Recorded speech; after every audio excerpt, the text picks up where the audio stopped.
So I took a shower and myself told myself that I need to just turn on this camera and talk about this. So I don't think I exist. Well, I mean, I understand that I have a body, the prison that it is, and I understand that, you know, I breathe and I wake up every day. But I'm not quite sure I, like, am a real person anymore. I've been creating on the internet for a while now. I thought about it last night and I was like, so I'm about 24, and probably the first thing I ever put on the internet was like, besides like my MySpace, but the first time I started actually trying to contribute into the interwebs as like a functioning creator was probably when I was 14, so almost a decade, with like Tumblr. I ran a couple Tumblr blogs, like usually fandom shit. One or two of those got like 10K followers for stupid fandoms that I will not go into because we're gonna erase that part of my life out, which is kind of where my insecurity comes from. The fact that I can just erase big parts of my life. And then from there, you know, I started and stopped doing YouTube for a while. I started putting my music out there. Music has been the thing that I've probably been doing the longest, the most consistently. I think like the first piece of music I ever put up online was like on Dat Piff or something, like a mixtape that I made when I want to say I was like in 10th grade. So yeah, I've been existing on the internet for a long time as a person who means to be on the internet. And I think this is kind of different, right, than a person who just is on the internet, like just having a Twitter where you talk to your friends, just having a Facebook, just having an Instagram. And lately, the more and more isolated I've become, or the more accustomed I have been to just being here all day, the more I've had this weird anxiety over the fact that, you know, I don't know who I am anymore. Like everybody didn't know who they are anymore, but I don't know if the person that I portray myself to be, how connected it is to the reality of what I am. And that's dangerous to me. Because it's okay for me to lie on the internet.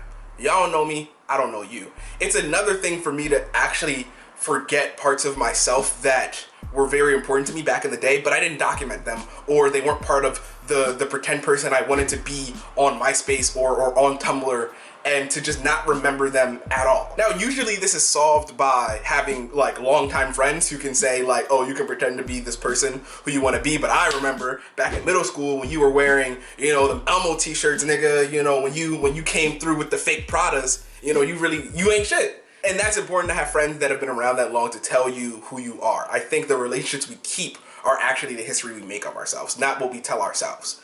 Because they're an independent third party. It's those people that you share your time with that keep those memories of past you alive, even though as you keep moving forward. And living in this sort of late stage capitalism, mid to late stage social media influencer culture, I start realizing that I've made like museums of myself for every platform. You know, I've curated my Tumblr, I've curated my Facebook, I curate my Instagram.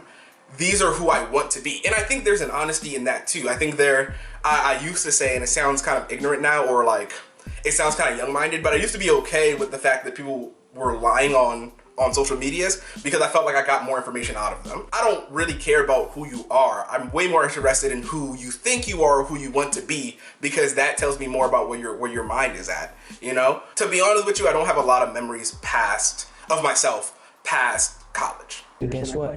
Guess what? I don't recall. From senior year of high school back, I know that I was a different person. I know people related to me differently. I know my self-esteem was still trash, but it was because of people actively trashing my self-esteem. I know that I was bullied. I know that I never felt safe. I recognize all these things, but I kind of, as soon as I graduated high school, I was so sick of it. I was so sick of being sad. I was so sick of being treated like shit that I said, fuck it. When I get to college, I'm reinventing everything. And that was the start of this Tayo, I guess. I cut off everybody. Most people that knew me in high school don't know me now. Almost nobody from middle school knows me now. And I don't want them to. I don't want to meet them again. I hate those fucking people. Hate's a strong word. I don't think about them a lot. But like, those people are not I have no interest in those people being part of my life anymore. But I feel like I did lose something then. I felt like I've lost the accountability that comes from having a childhood friend, from having somebody who's known you for over a decade, somebody who's even known you for like, you know, more than 5 years.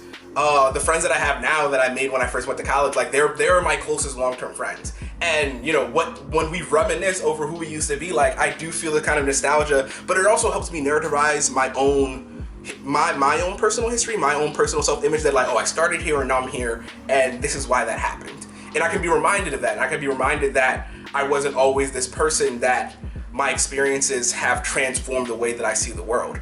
But I'm also very self-aware that for me, that only happened from when I was 18 forward. So when I say I don't feel like I exist, I mean like I'm not sure if the person that I put out into the world is all that based in reality. It's really based in my severe desire to become the person that I want to be rather than the person that I am, which is fine. But I also think there is some utility in having a person being like, oh yeah, you weren't like that before. Oh hey, you've changed. Just to know that you have changed. I don't know how I've changed. I just know who I am every day because I keep moving forward. I overthink a lot, but I'm just trying to be the best person that I can be every day. And not having those long-term friendships that would remind me of a person that I used to be, the person that I was in high school and middle school, for some reason, like this week is just depressing me.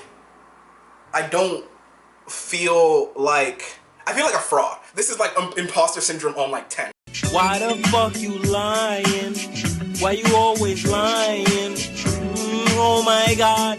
Stop fucking lying. Right? Like more than I don't feel like I deserve an opportunity. I don't feel like I deserve to be this person anymore, because if me at 24 met me at 14, they would just be two different people, and I'm not held accountable for that person that I used to be. I don't know whether or not I would want to be held accountable for that person that I used to be, but the fact that I'm not, for some reason, bothers me. And I think this is just indicative of what it means to grow up in a generation where social media is the normal mode of communication. Because I am a complicated person that can't be summed up in 140 characters, or in a Facebook post, or in a collection of aesthetic pictures. I guess I just wonder who do you guys lean on to remind you of who you were, so you don't change too much, or you don't veer off of the change that you want to see in your life. Because to be honest, the biggest reason why this has been on my mind so much has been because I realize now that there are people that care about me. There's a lot of people there's a substantial amount of people that care about me. See, I'm doing it again. I am literally incapable of believing that a person cares about me, and I've been ignoring that until I started admitting to myself it's because when I was growing up, I felt people did not care about me. You didn't need to post that. Why? Why did you post it? It's too late now to delete it. Now we just have to live with it. I felt, and it was substantiated, that the groups of people that I surrounded myself with in school, in the neighborhood, in my downtime at home, like did not care about me as a person in the way that I wanted them to. And I've always been this kind of loud, this kind of direct, and I definitely would say that to people, and that was something that I was taught you were not supposed to do. And then it just happened in more bullying, like by me trying to defend myself by appealing to their humanity is a strong word, but appealing to their empathy. That just got me roasted more. That they just told me stop being a baby, be a man. Like, why are you crying about this? Oh, you still on that? And I let that cement into my personality to the point where now it's kind of scary for me to say it to myself, but I understand I have a really, really hard time attaching to people. I'm really, really good at detaching. I love detaching. Detaching to me used to just call, being stoic, being, keeping a healthy distance, because people can always disappoint you. It is what it is. It is what it is. But what happens when you become really good at that, or what happens, I become better and better at that, is that I get really uncomfortable when people want to ask me about my life. And this is from a person who is constantly asking people about their life. I love talking to people. I love hearing their stories. I love getting to know a person. I am far, far more uncomfortable with a person getting to know me. And I never really knew why, because also, like an ungrateful person, I guess, I'm constantly wishing for someone to understand me. I desperately want to be understood, and I don't think that's ever a bad thing. I think that's why I talk. I think that's why I write. I think that's why I do music, because I think language and communication are the only windows we have between each other. And if you're not obsessing over how you make your point, are you communicating how you feel to other people, you're just gonna be saying anything, and then you turn into Joe Budden, you know? You turn into Twitter. Of hip hop that y'all are in charge of, right? So, is that sounding old guy mad still? No, it sounds like you know you fucked up and you're trying to bring it back. I ain't fucked up. What you said? Let me I really feel like we've all been kind of moving through friend groups. We're having a lot of anxiety about our friend groups because we understand the more time we spend apart, the more those people change without you getting to see them. And whenever, you know, we're done with this Panasonic, we're gonna go back to our friends, and unfortunately, but also, you know, reasonably, we're gonna find out that we don't have as much in common with some of our friends that we used to, that we might have to move on, and perhaps that's adulthood, perhaps that's just life. But it is sad, and I realized it created a very tight feeling in me when I was like, man, I'm gonna lose friends again. And that had unlocked the memory of how I just grew up with not a lot of friends. I grew up around a lot of people, but not a lot of friends. And I understood that as a black man, I don't show emotion, so I don't need to show emotion. So emotions were something that I did not consider, even though I had a lot of emotions, because I'm a human fucking being. They ask you how you are, you just have to say that you're fine when you're not really fine, but you just can't get into it because they would never understand. I don't know, I'm asking to feel less alone. You know, I'm asking for someone else to tell me that, nah, yeah, I feel that too, or I don't know what I'm feeling.